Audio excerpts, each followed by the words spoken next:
What's going on, man? Nick Bishop in the house.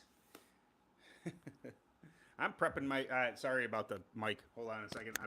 I was doing Kart stuff, and I just realized that it was almost 7:30. So I gotta get the mic and all that. What is going on with this thing?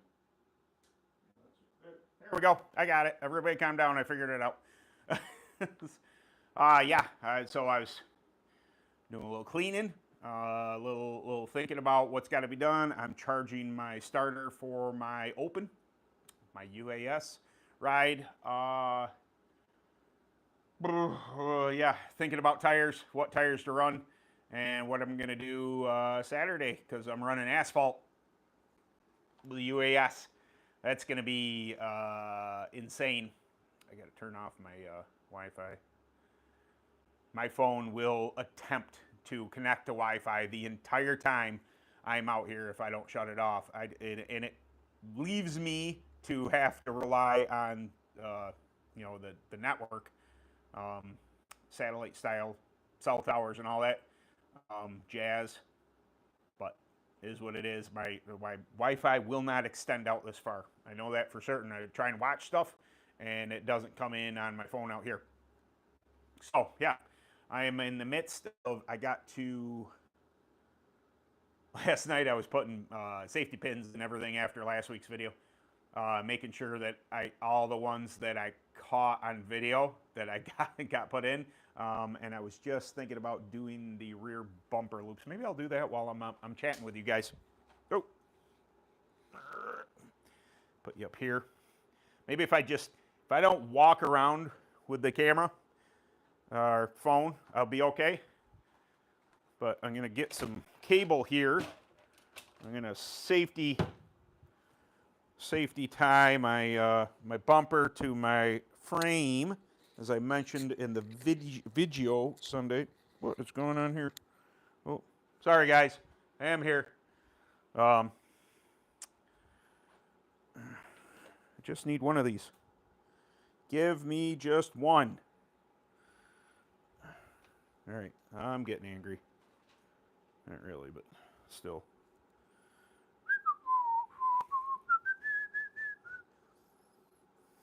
So I got talking. I called Mr. Chris Harris down to Track Tack today. What's going on? Everything's great, Bill. Called Chris Harris down to Track Tack. I rarely speak to him, but I had some questions about asphalt tires and what they do, and I had heard some stuff about what people are doing, and I was like, man, that doesn't sound right. So I wanted to get his opinion on it, and he kind of confirmed what I was leaning towards. He hasn't run. I don't think he's run a whole bunch of asphalt either, but definitely was.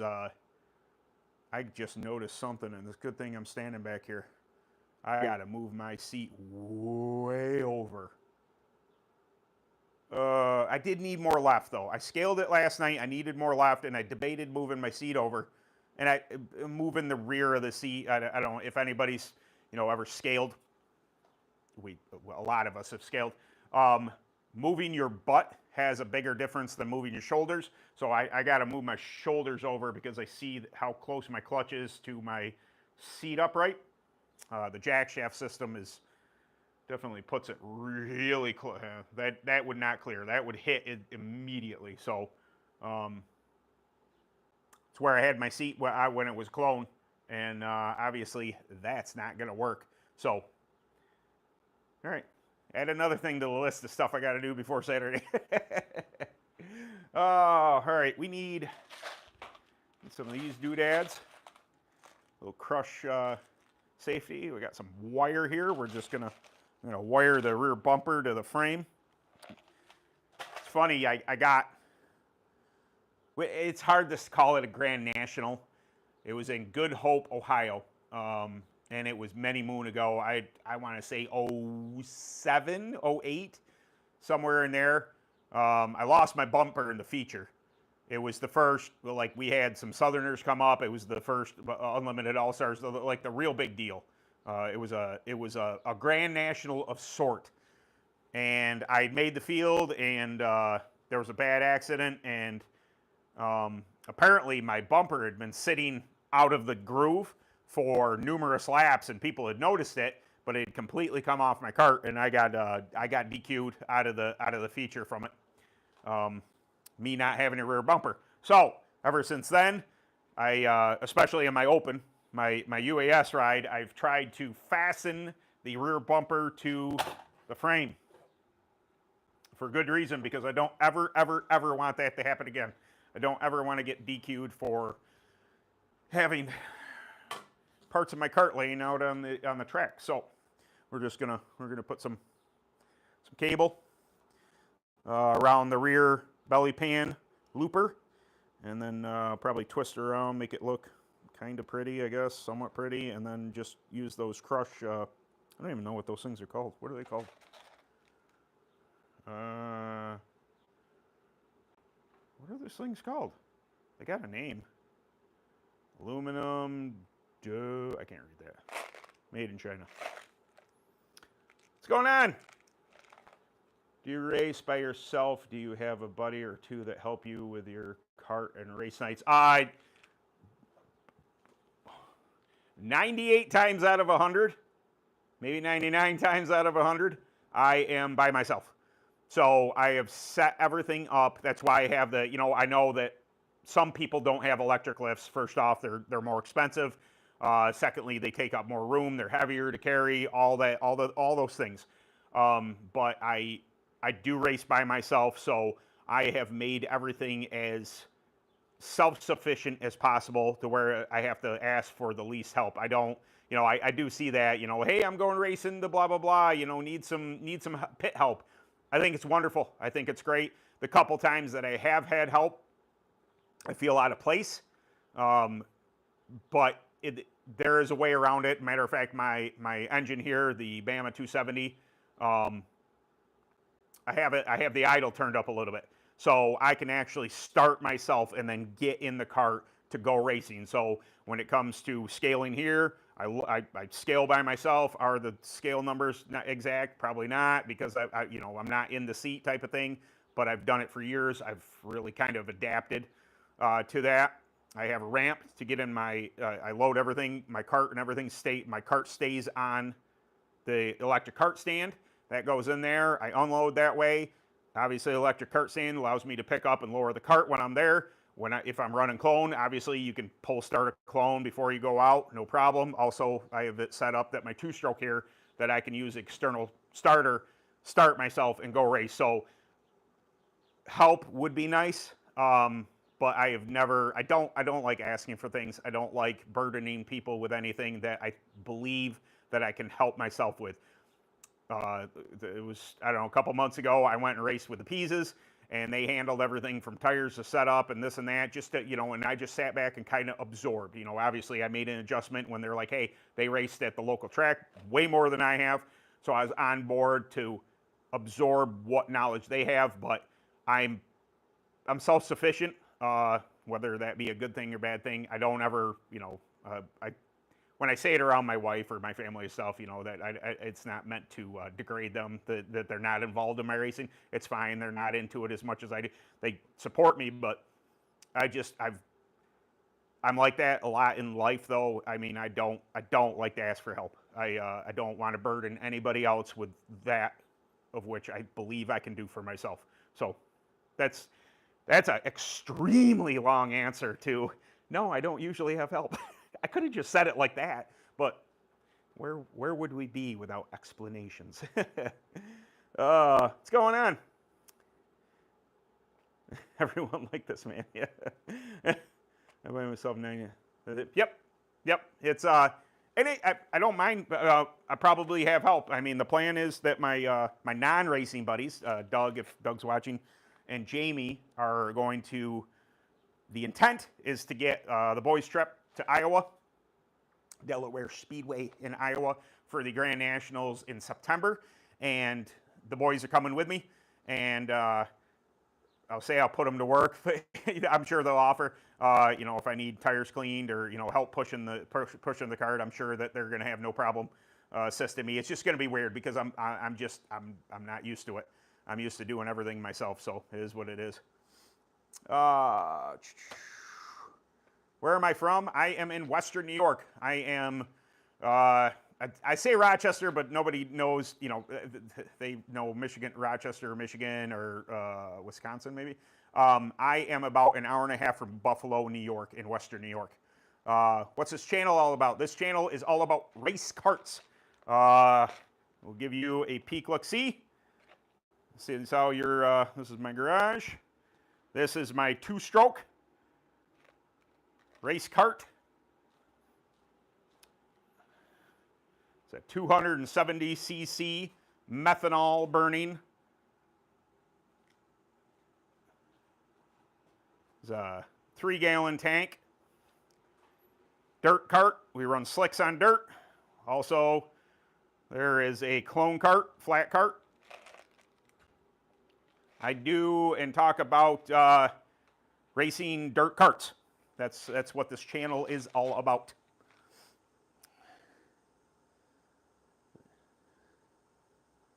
Yeah, exactly, man. It is true. Like, and that's happened. I don't ever blame anybody. Anybody can make a mistake, but I've been at track before where I have had help, and like a tire got, lug nuts didn't get tightened, or a clutch adjustment was made. That happened once. Carburetor adjustments. I'd rather have my hands on it. Then again, it's hard to remember everything at the track, so it's somewhat difficult.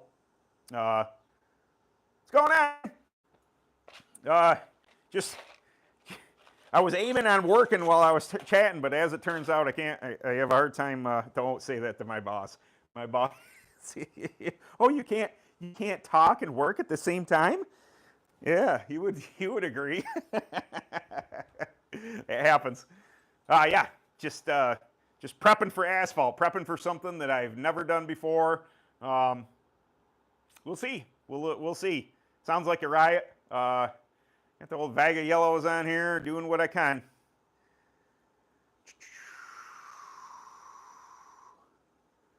How do you create this loneliness? Wait, hold on. Oh, wow. That's nice. I'm from Gillen. How do you create this loneliness? Am I lonely? I don't think it's the doing everything by myself is not a lonely. It's done out of necessity. And once I get the track, I can assure you, I don't know. I'm in my man cave.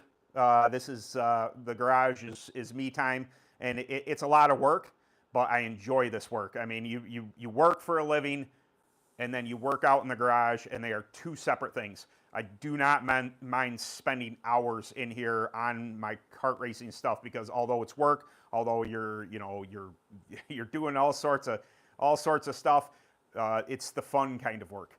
So it doesn't bother me in the slightest. That's about the loneliest part. But once you're at track, you're full of people. I got lots of friends at the track, so not lonely at all.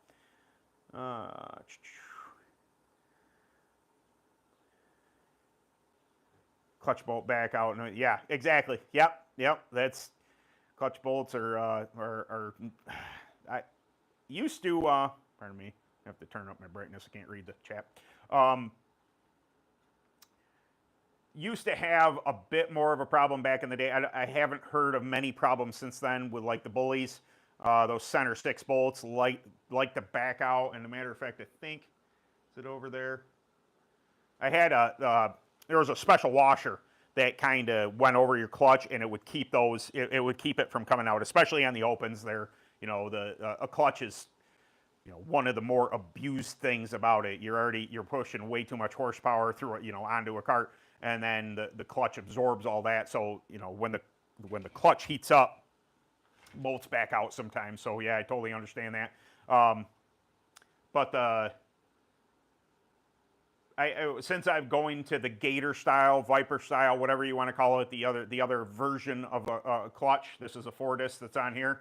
I haven't had that issue whatsoever. So I am a talented man. Well, thank you very much. I try and be. Scale mine with half a tank. Are your scales set up to show how you get the cart on them? Yeah, vaguely. Here, let me, 1 second. Let me move my wedge here.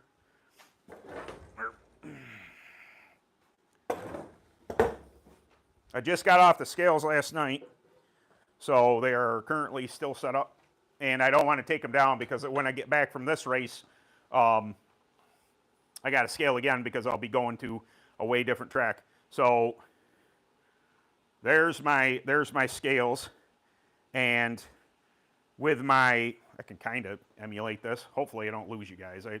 Sometimes we have problems with the, I didn't have problems with YouTube, and then for some reason this month, or last month, was a bugger. So this will be noisy. I'm not going to fully put it on there, but I'll kind of show you what's going on. So there's my cart stand. I have those boards, and I do that, and then I continue to set down the cart until I can roll it forward on those boards, and then detach the electric cart stand, and then I just pick up one side, remove a board, pick up the other side on the roll-offs. Those are roll-offs down there, so it's always on there. But yeah. Back up there. But yeah, that's it works. The only problem with scaling by myself is like when you're supposed to tow, camber, you're supposed to set with weight in the seat. I don't do it with weight in the seat, never have, with the exception of when I got somebody here, but I rarely have somebody here to help me with that, so it is what it is. You scale yours with half tank. I scale mine dry, and there's no other reason than, I don't know, I probably should scale with fuel in it. Just to get a better idea of where the percentage actually are, and carrying. I do load up for like features. Like I'm almost 3 gallons, so it's 8 pounds a gallon. Is that right? It's just about that. I know water is, so methanol I'm assuming is fairly close to that. 8 pounds to a gallon. So yeah, you're talking about 24 pounds extra underneath you. That's crazy though, because I weighed myself in this cart last night, and because I'm heavier than I ever have been. I have a slightly weighted left side Nerf bar here. I was 440 some pounds without fuel. So if I put 3 gallons of fuel on board, gonna be big tank of something on there.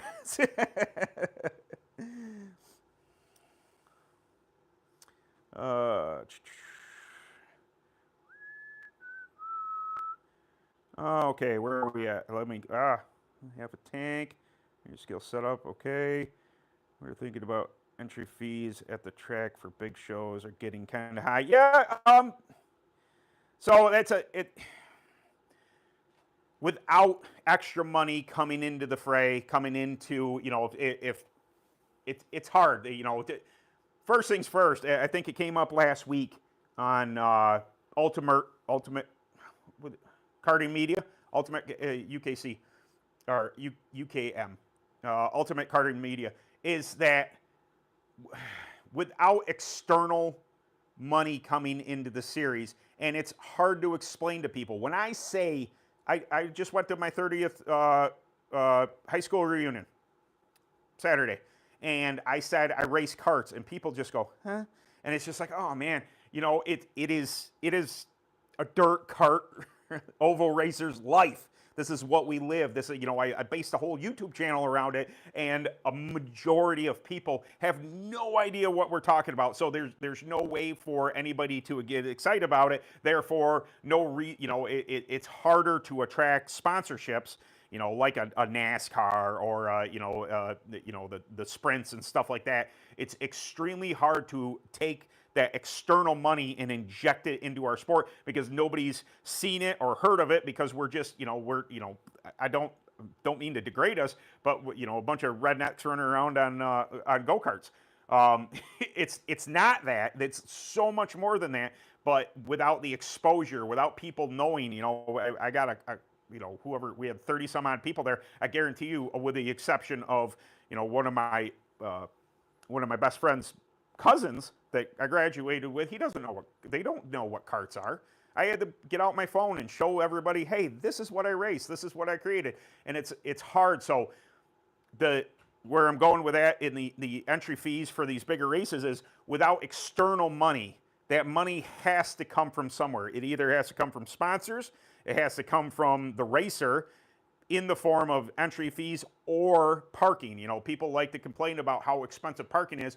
A lot of the purses are developed from selling parking spots. Hey, we have this, you're overlooking the track, you're closer to the grid, all this stuff. So I get that people complain about, how expensive it is, but there's no way a track promoter can run the risk of putting up his own money, and then a show falls short. It rains. There's something bad happens. They would go out of business being a promoter. So the way to back that up would be to take our own money. We invest the money. It pays out people.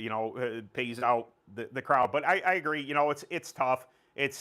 I would love nothing more than to go to race, a 10,000 win race and have it cost $50. That'd be fantastic, but it isn't. It doesn't make financial sense, especially to a promoter, without any external money coming in. Now, if they're able to promote the sport, promote the race, promote all those things, and have that money come in, it's a different story. A sponsor, makes a huge difference. But yeah, it's tough. It's tough, especially racing's expensive as it is. I own an open here. I'm well aware of the travel money, everything that goes along with racing, and then to have all this extra money that you got to pay to go race is tough. But my old man, if you want to play, you got to pay. It's unless you're doing this for a living, and very few people are. It's a hobby. We're racers. We hate to call it a hobby. But, you spend money on a hobby, and it's unfortunate. Seeing more. Yeah, I'd appreciate everybody hitting a like on the live. That'd be fantastic. What are you making for different tracks? It depends on what type of track you're talking about. If you're talking about up north here, it's debatable because some people, it depends on what type of kart setup you like. Up north here in New York, we have grip. It's a different kind of grip. It's not like Southern grip. So we have a tendency to run a lot lower cross than you would, even your chassis manufacturer is going to suggest. So, if they're telling me I got to run 65 to 70% cross in a kart, I'm rarely at that. I'm running up north, maybe high 50s to low 60s. There's that. Setup wise, depending how small the radiuses of the turns are, a lot has to do with rear stagger, getting the thing to turn, mechanically making the kart turn. But yeah, a lot of it, I would say your major adjustments are going to be left side percentage and cross percentage. Your cross percentage, for those of you who don't know, is the pressure between your left rear and your right front. That is a cross percentage, also known as wedge when you're talking about bigger cars. But yeah.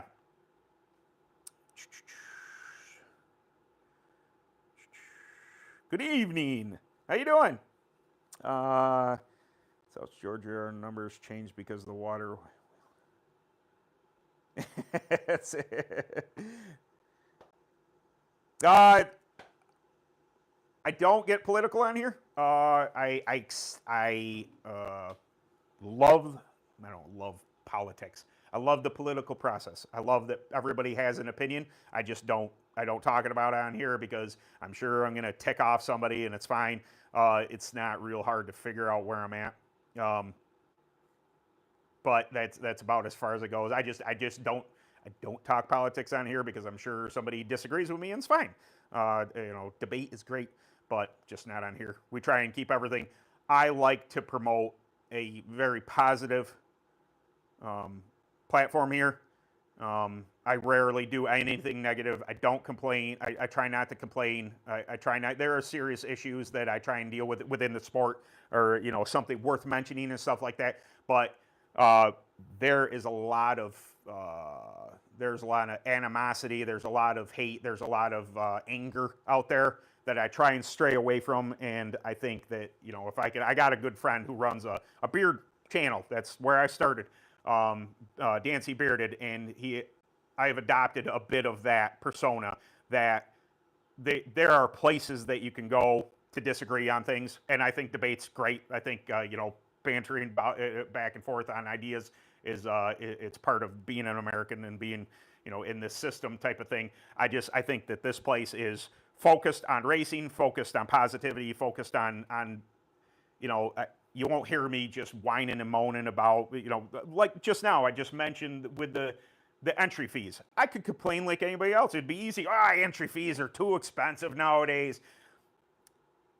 I go through the time to explain why I believe it's happening and take the positive outlook. Like, hey man, this is a hobby of ours that yes, it's expensive, but if we go to an amusement park, you got to pay to go to the amusement park. You go to a racetrack, you got to pay to be there at a racetrack. And I know everything is exorbitantly expensive. I totally understand that, but I am glass half full kind of guy.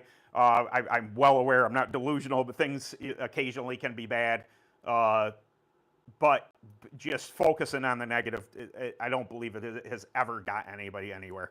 I think that, some bad stuff can happen, and I can sit back and go, well, I learned this. I know not to do that again, type of scenario. But yeah, that's part of my explanation on that. Why I just don't do politics on here. I thought about it briefly, doing another channel, and I thought, because you can get sucked into that. You can get sucked into that world, and then I don't want to be angry all the time. I don't want to, whatever side you're on. I don't want to be that angry person. I want to love the life that I live. UAS Nationals bound out my way. I am. That's my intent. That is my intent. I keep on forgetting the Delaware Speedway. It just doesn't compute Delaware. I'm like, that's the other way. It's Delaware Speedway. It's just confusing. But Iowa, yeah. It's 12 and a half hours. Not too bad. I say that, like I'm going down to, and the following week I'm going down Kentucky. So that should be fun. I'm going down to the Louder Than Life Festival. My daughter wanted to go bad. Like 3 of her 4 favorite bands. She likes, girl bands. Not girl bands because they're metal. But Flyleaf with Lacey Sturm is going to be there in this moment. And is it Evanescence? I think Evanescence. They're all performing at that festival, and I'm like, oh, that's pretty rad. She asked me, she's like, would you drive to Kentucky? I was like, I don't care. I'll go to Kentucky. It just happens to be the week after Nationals. I'm like, oh, that's a whole lot of driving, man. That's gonna be interesting, but it'll be a good time. My daughter, my wife, my dog, we're all gonna go down. Got a hotel and all that, and I asked her if I could, it's a festival. We're going on Sunday, so. I hope to, catch a couple bands that I would like to see there. You can not like metal music all you want. I like metal music, and I don't love the band. I just want to see the spectacle that is the band. Slaughter to Prevail is going to be there. Man, the dude's ability with his, it's crazy. Like his death growl is crazy heavy. Let's not forget the spectator crowd isn't really there. Oh yeah, absolutely. Yeah, it's tough. We do pull a crowd, but the crowd is the families that support the racer. So it's tough. It's not an external thing, and it's kind of like I wish I wish we could get more attention on something like flow racing in MAV TV and stuff like that. I wish there was a way to promote that, but I think it's you know, the people do like to complain about how many classes there are, and for a most part they're not wrong, because that would be a hard sell for something like a, you know, like a MAV TV or whatever. It would be a hard sell that, oh, this is Junior 1 Plus, this is Junior 2, this is, you know, Clone Light No Pro, this is, you know, people get very confused. I mean, if it was, you know, like our Grand Nationals for UAS, you know, I believe there to be, you know, there's going to be like probably a Clone Light, a Clone Heavy, KT100, Junior UAS, and UAS. Nice, simple, to the point, something like that that had some TV time. You know, the Ernie Confer, you know, who's currently heading the Unlimited All Stars, did a fantastic job putting out, you know, was it? I don't want to say it wasn't Wheelersburg. That other track, the motorcycle track there, did great coverage. Walked through the pits when they fired off. Great on the restarts. You know, got some good recordings of heat races, stuff like that. Fantastic. That type of stuff. I think that would, you know, that type of stuff is exciting. It's exciting to me. So I think that there could be a market for that on TV. But trying to, again, it's when you got 20 classes, man. It's you want to make. I have opinions on that. Not everybody has to race, and certain classes could just be combined to make it less classes. It's just my opinion on that, but it is what it is. But yeah, so getting that audience, getting that, you know, for a sponsor to come in, they want to, you know, they're a sponsor rarely ever, I would say, unless you're, you know, at the pinnacle on NASCAR or something high end, you're never going to see that return in an activation. With kart racing, with dirt racing in general, you're never going to see that return, but at least some return.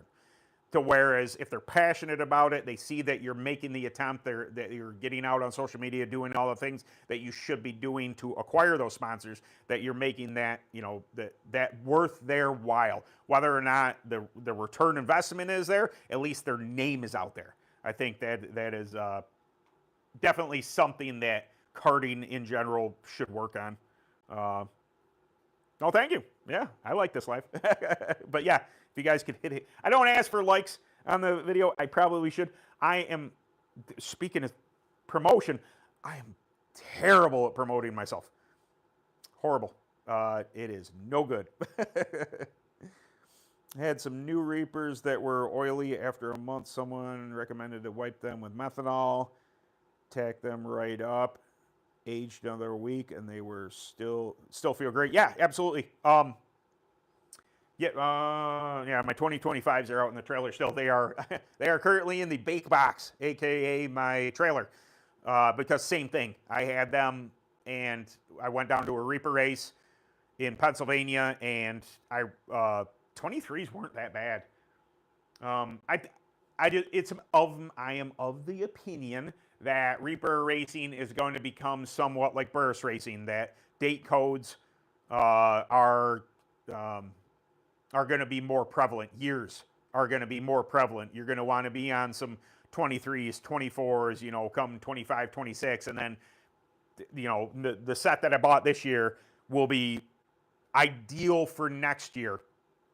That type of scenario. I know that, you know, they're a lot cheaper or anything, but I think that people are starting to figure out that you're going to need to start having a little bit of a bank of tires, something you can withdraw from, that have seasoned and all that. And obviously your bigger teams that are doing the bigger races already have a leg up on that. You know, they saw the guys who are really good with tires, the teams that are really good with tires, whether it be prop or not prop, they have the money to do so. They bought a lot of the tires, and they just set them to the side and let them do their thing. Whether they scuffed them or not, you know, that really is up to them. But I think that the age thing is really coming into play with the Reaper. I know I was running a little bit too low of air, but I was on 23s, 2 sets of 23s at that Selinsgrove race. And because I was too low on air pressure, I did start to get into the edge of my right rear pretty good. once I bumped my pressures up, it stopped. On my other set, it stopped doing that. But it was definitely something I noticed that that the 23s, they grip wise, they were not far off of. So, you know, some people like Reapers, some people don't. But it's definitely the longer they're around, and obviously they're you know, they aim to be around, you know, be one of the manufacturers now, not a, you know, flash in the pan, aka Unili. Kings had their moment there. But yeah, I think Reaper's here to stay for the time being, you know, unless something drastic happens. But they're definitely becoming a year type tire like a Burris, you know. Can you show me something handmade that you've made that you really like? Handmade. I made my original tire surfacer. All right, here's my new tire surfacer that somebody else made for me. And there's my old one I built myself. Now, do I really like it? That remains to be seen. Was it effective? Yes, for many years. It got the job done. Other than that, something I really like that I have made would be this channel. I like this channel a lot. I think I have helped a lot of people coming into the sport understand things that, or at least not understand, but help them work through things they may be experiencing as a new person in the sport. That's the thing that I'd say helps more than anything. This sport of dirt kart over racing is very complex.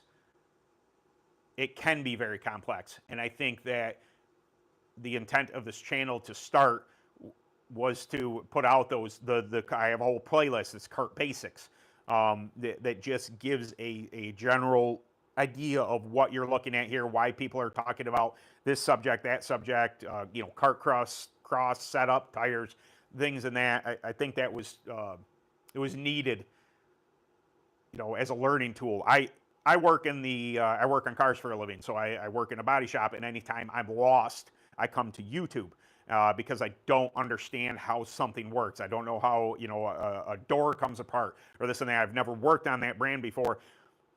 It's a tool for people. They come here, you know, not only to be entertained with doing a live stream or something like that, but they're able to learn something new. They had a question, you know, and once my name, anybody's name, you know, there's a bunch of from knowledge-based kart channels that are coming about now, to just, you know, purely entertainment. The vlog style, I think it all helps. It all shows what we do and what we love. So if you ask me about something I've built and love, this channel. I started in 2020, 22,500 subscribers later. I never would expect this kind of reaction and people to be that into it, but yet here they are. And you know, it's nice to work really hard for something and get rewarded. And you guys being here, watching my videos, being with me in the live is a reward, you know, enough for me. Because I assure you, yes, I make a little bit of money off of YouTube, but it's not. I wish it was, oh man, you hit this level, so you make this million. That didn't happen. But yeah. Yes. October 1st, there's 2000 to win clone race. Yes. I reached out to Brandon just to make sure that a washed up UAS guy was able to come race that race, and I let my wife know about it. So hopefully again, Reapers are sitting over there. The new Reapers are out, like I said, seasoning. They're seasoning in my trailer, so maybe those might be good by then. I think they were. What were they? April date code, or April, they were produced in April. So 6 months ish, give or take, maybe. Maybe I haven't run them, but I did open them up. I did put a surface on them, so hopefully. Thank you again, sir. I watch everything and look forward to learning from you. Oh, thank you very much for coming by. I try. I don't ever I don't ever want to seem arrogant about something, and I don't think that's possible. I'm confident in my ability in a UAS ride, although I've slowed down a bunch since I was as good as I was. My clone stuff, it's coming. It's getting there. It's understanding clones is a whole different thing. But just I appreciate it that I think I like that. I like being an underdog. I don't think I was always an underdog. I think that at one point in time, at least in the Northeast, I was one of the guys that was, you had to beat in order to win a race up here in Unlimited All Stars. Those days have since passed. It's just a couple of years ago, but it's okay. I had a lot of fun doing it and being that guy, or at least considered that guy. That was a riot. Will I get back to that speed? I don't know. Mindset's a big deal. Mindset. Yeah, you could say money. If I had more money, if I had more equipment and time is huge. Working a full-time job, working out, because now that I'm 48 years old, I think it is essential for me to work out, stay fit for my own health. Also helps with racing a lot. I don't get nearly as tired. But time is tough. By the time I get out at 5, I work out for an hour, I get back home, I eat dinner with my wife. Maybe we, take the dog for a walk. Maybe we do grocery shopping. Maybe we'll go get ice cream, something like that. By the time I get into the shop, it's 8-ish. I try not to, I try to be in from the shop, 9:30, 10. Because I don't want to interrupt my sleep, because if I'm out here too long, I'm wound up, I'm doing stuff, I try and shut myself down, so it's not nearly enough time. I don't invest enough time into being fast, so I've taken a back seat to thinking that I'm going to be the dominant force when I go to any track. I could definitely put in more time. The races it's not a lie. Races are won in the shop. Your work you do here in scaling, in tires, in knowledge, in preparation, in double checking, triple checking things to make sure that they're correct. If you unload fast, you're not that far off from a tire or an adjustment away from winning a race. And when you spend less time out here, you definitely, I've seen it. When you spend less time out here, it's harder to run up front. When I was spending a crap ton of time in my Unlimited All-Stars back when I was, somebody who was fast, I spent a lot of time out here, and it showed.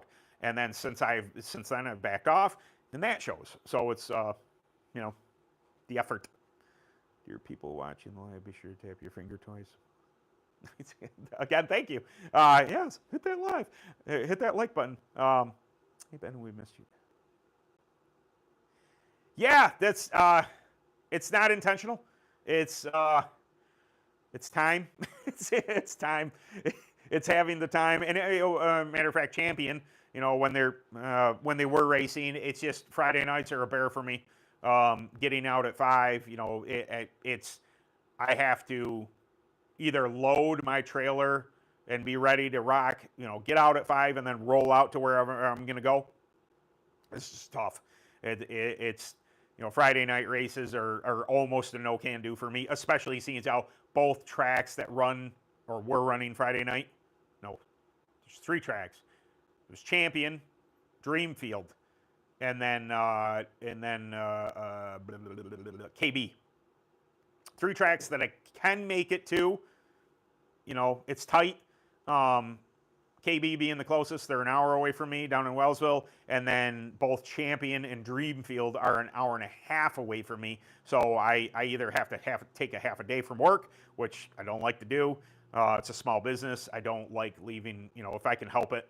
I don't like taking time off because it just makes everything stressful on other people.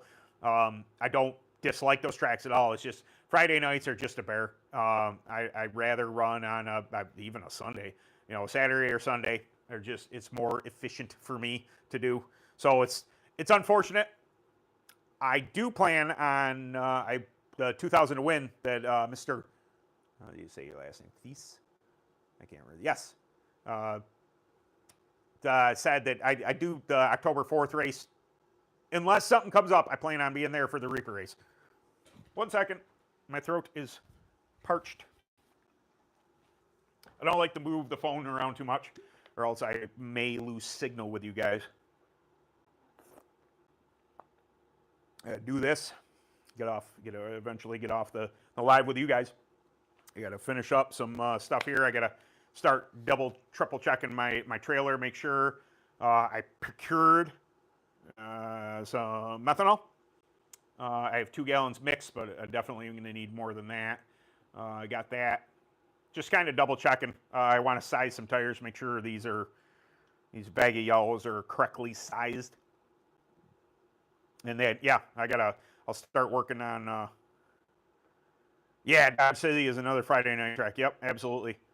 We're going back to Coveview this weekend, a little fish in a big pond. Hope they open Blairsville again. We're gonna race there next year. Yeah, that was a bummer to hear that Blairsville went under. And it's tough. I don't think, from my knowledge, I was down there beginning of the year, or not beginning of the year, but earlier this year, we'll say. It's really tough because I love that track. It's hard to get a hold of, but it's always, for the most part, pretty smooth. A little rib here or there, nothing major. I think that they run a good show. I just, if I can't blame them, if they're opening the gates every Saturday, they got to pay, for the land. They got to, if they're leasing the place, they got to pay people to be there. They got to do concession. They got the whole nine that goes into running a track. And then if you're just not getting the participation, you have no other choice. And it's a bummer. I don't want that to be the last time I ever race at that track. I've already been through that once in the past couple of years. Paradise Speedway in Geneva, New York, shut down, seemingly never to be opened again. And that bummed me out. I raced there for 20 years, and sucked when it went down. So I really hope that Blairsville. I think it could be a premier facility. It's close to be, it's tough when you're running every Saturday night. There is something to be said. I know a lot of southern tracks, not a lot of southern tracks, but some southern tracks do, like twice a month, like every other week type of thing. And I think they have, because it's not competing against like series and other tracks and stuff like that. I think they see success in that. So when you're running, you have to have a real good base following in order to run every single Saturday night. You have to, that has to be almost built in. And then when it's not built in, you can suffer. And then when you suffer, you close. So I would have liked them to, and I don't know their financial situation. I don't know how anything on the inside. I don't know anything about that. But maybe if they had considered doing a, bi-weekly type show, and then somehow came up with, some sort of money race, every 2 weeks, there's a 300 to win, there's a, 500 to win type of thing. I think that may have drawn people in, because I think they had the facility in order to do that, but I don't know the inner stuff of it. I don't know where I was going with that. Dodge City's, yeah. I raced Dodge City one time and ended up second there. I lost to a Winkle. I was running a 125cc two-stroke. Call this Who Damn. And the Wankel wasted me. The rotor engine. Yeah, it was back in the heyday when the Wankel was Andy Pritt. Whooped me pretty good. But I had to go to run a Kart. Was I in Vega Yellows, or was I on Kings? I might have been on Kings. I like to experiment even back then. Before there were Maury's Kings, there were just Kings, and then there was a soft compound and a harder compound, and I had the soft compound, and they were pretty good. Maybe Maybe it was Turkey Trot that I ended up doing pretty good on. I did win a race on those though. There's a picture in my house right now. It was at Selinsgrove. The first time I ever ran Selinsgrove was a UAS race, and I won on Kings, the soft compound Kings. What year that was, I have no idea. Have I ever heard traditional Persian songs? I have not heard, although, no, maybe on YouTube. I watch a lot of weird stuff to go to sleep. A lot of ASMR, back cracky, chiropractic, massage. It's very odd. It's not so odd because I see that there's a lot of views on that stuff. Persian music, though, I don't know that I've ever. I couldn't recall. I listen to metal music, so I don't dislike a lot of it. I'm not a huge fan of country. I understand why people like it. It's not for me, and it's not my fault.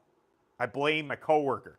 So I milked cows for like 5 years of my life, and there was an 8-month period where I got put on third shift with this lady, call her a lady, and she was very mean to me. I was very young. I was 18 years old, and she blared country music for 8 months straight while I was on graveyard shift.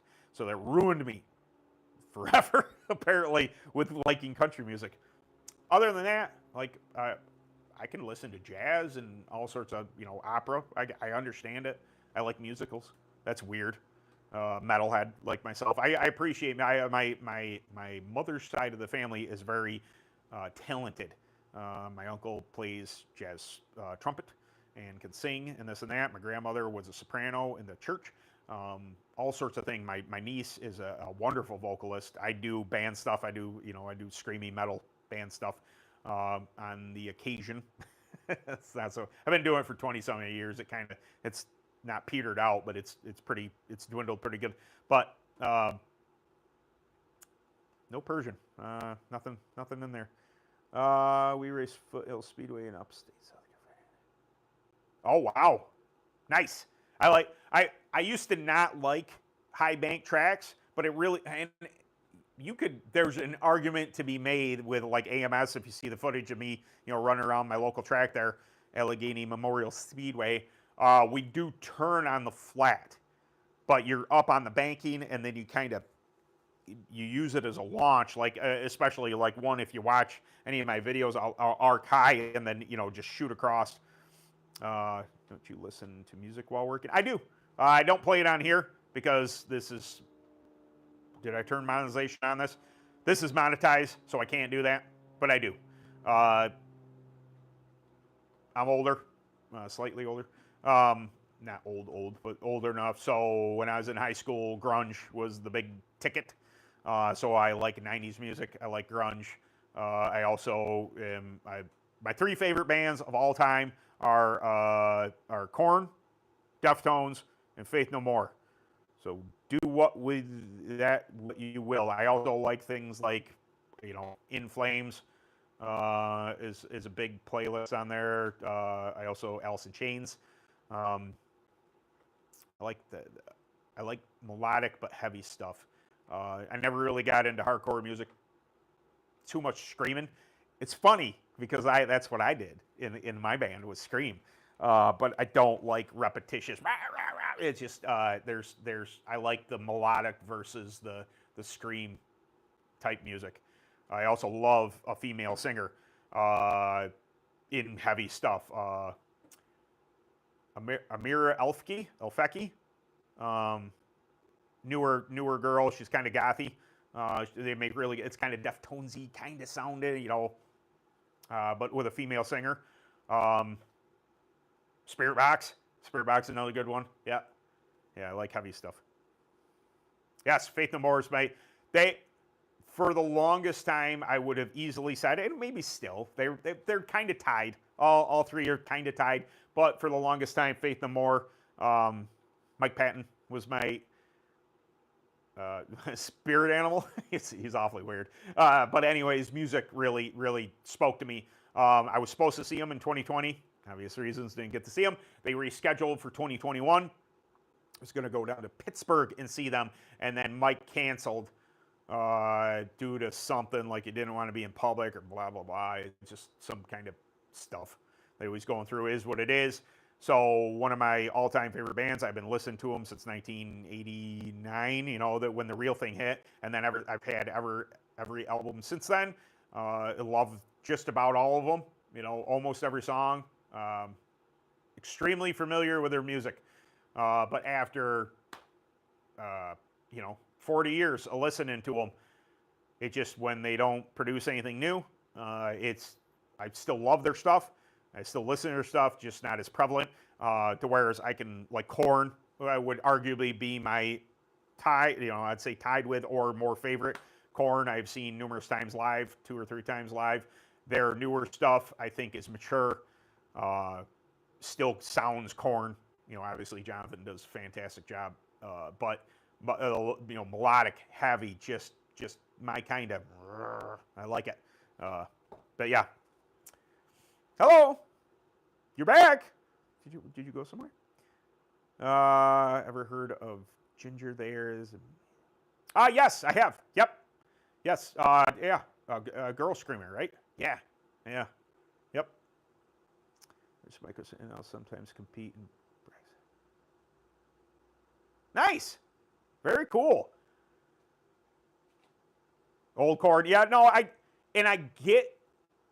get people's you know thing with old, you know, they love old Korn, the subtitle, and then Life is Peachy. I totally understand it, but I've since really bitten onto their new stuff. I won't say that I like it more. It's just when you know you've been listening to the same songs from those two, you know, Follow the Leader, maybe when those 2, 3 albums issues. You've been listening to them for so long. I think I was kind of desiring something new, and in general, newer bands like I have Sirius Satellite XM, and I don't dig a lot of new bands at all. They all sound really similar. They're really good. They're talented as all get out, but God, they sound the same. And to whereas your Corns, your Deftones, they're unique. There's a reason they stand above the rest. They don't, you know, they're not just all about, you know, crazy riffs and this chugga chugga and that chugga chugga. There are bands that stand out. They really get me. Surprisingly enough, one of the newer bands that I read, President, that song "Fearless." Oh, in the name of the Father. Oh goodness. I don't love new music, but I'm like, yeah, this that kind of hits. When making cross adjustments with washers, does it matter what side you adjust to get the cross where you're at? In general, no, but I have always favored if you want to feel the adjustment more, right front is where I believe you're going to feel it more. Left front, it does, you know, and there would be people that argue that cross is cross is cross, that no matter where you make the adjustment, it all synchronizes with itself. It's very true. I've always, if I want a meaningful adjustment, I've always done it with the right front because you think under the corner, it leans out, your teeter.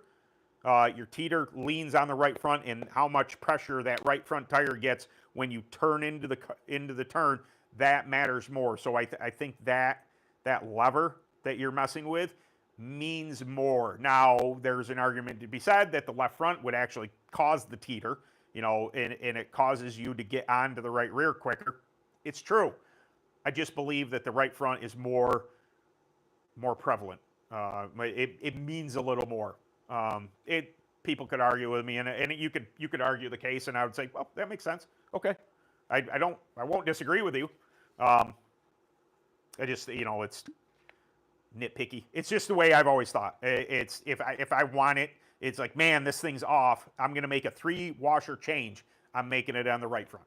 I'm not doing it to the left front. Although it essentially will do the same thing, but.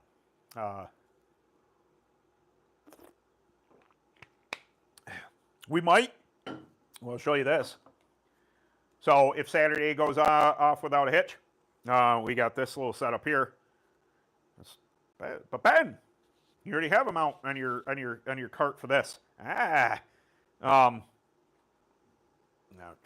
wander over there. But The Insta360 I have on my wing, and if all else if everything goes well, I mean we race and all that, and it able to work. This may be mounted to another cart to get some other footage. And honestly, she's faster than me, so it might be worth watching. But I think that it's going to be real cool. So normally, if you see, I always have the that perspective with the GoPro looking from behind me over the engine, you can see everything I'm doing and where the cart is. I do like Evan C. and I'm drawing a blank. Is it his cousin that just won? I'm drawing Simon. Simon just did work up in Ohio. That was really cool of them to go do.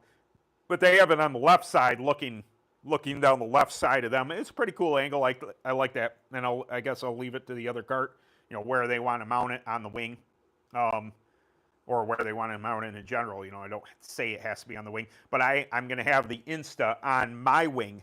So instead of just seeing me or the front of the cart, which I like that thing, but with it up on the wing, if everything goes well with the Insta360, I'll be able to do that split screen, but it'll be the split screen of me doing what I'm doing, the normal GoPro footage, and then I'll be able to see behind me too, and then I can also walk it around. Hopefully everything turns out. I charged that. Got to make sure the memory card's in there. I don't think I took it out. I don't think I have to take it out of there. If I want to clear my GoPro, I have to take it out of there in order to put it in my card reader to clear that, because I don't know how to do that. But anyway, that's 60 minutes. We've been on here an hour. I appreciate all of you coming by. Probably buggy out. Yeah, I got to work on this thing. So I probably ought not stand here and talk to you guys. I had full intentions of when I started this live of actually working on the cart while I was talking, but of course, I know I can't see you guys, but I can't read this if I'm doing that. That's one thing too. Started messing with Caster. Oh, absolutely. That is why I don't typically mess with it. It's not that it doesn't work. It obviously works. But I fear for making the wrong adjustment on something that is already kind of proven works. Like for instance, Phantom runs 7 and 10. Split. They're 7 on the one side, 10 on the other, and it's always worked for me. So I could adjust it. I fear for what it's gonna do. Like I know that adding a subscribe thing, next thing you know, you'll be going down straight away and loop, and it just the front end becomes volatile. So maybe in the future, I just got out of such a I don't. I do trust the people that created the chassis to know, hey, this works best. Does it mean I'm, against playing with stuff? No, but it also makes me nervous that I'm going to take myself out. I know, I double talk on myself. I say, hey, try things, do things, even if you're throwing away a heat race, try this and try that, and then I don't do it because I'm scared to do it because I don't want to cost myself, a position. Do as I say, don't do as I do. Hey. Anyway, I really appreciate you guys coming back. I'm not positive what Sunday's video is going to be. I did have something, I read something today, and it kind of popped in my head. Maybe I'll do that. I don't, yeah, we'll see. I got a whole bunch, obviously, I got a whole bunch of video ideas that need to be done, that should be done. But this one popped into my head today after I read something. And I thought, what, that'd be kind of cool. Whether or not I actually get to it, I got to find time to do it. Maybe I do it Saturday morning. I'm not going to do it tonight. But anyway, how lush and attractive is the back of your workshop? It is not attractive. It's a mess. When I work on stuff, I make a mess. I make a mess. I was telling my wife earlier, yesterday, I don't know. I'm like, dude, when I get a minute, I gotta go through. I gotta organize. I have tires. I have tires for nationals. I have tires for this weekend. I have tires for the local track. I have panels that are pulled out from there. I have tires and rims set up there. That whole shelf over there needs to be organized again. When I get working on stuff, it just, but yeah. All right, before I'll keep going for another 20 minutes. You're not doing that to me. Super appreciate you guys coming back every Thursday. I love it. I love interacting with you guys. It just, I want to say that the Sunday videos are impersonal, but I don't get to interact with you. You guys get to ask me questions. We get to talk about things. We end up discussing metal music. That was awesome. Things like that. I love these Thursdays because I get to interface with some of you. And yeah, but I will see you Sunday for the video, and then we'll be good next week. The following week, I may take a week off, only because I'll be on vacation and I'll be with my family. But maybe I'll get a bug up my butt. I think I said something last week. We'll see how the internet is where I'm staying, and then we'll go from there. But I may be making that announcement. Not next week, the following week. We'll see where that goes. But all right, guys, thank you so much for stopping by. I'll catch you guys later.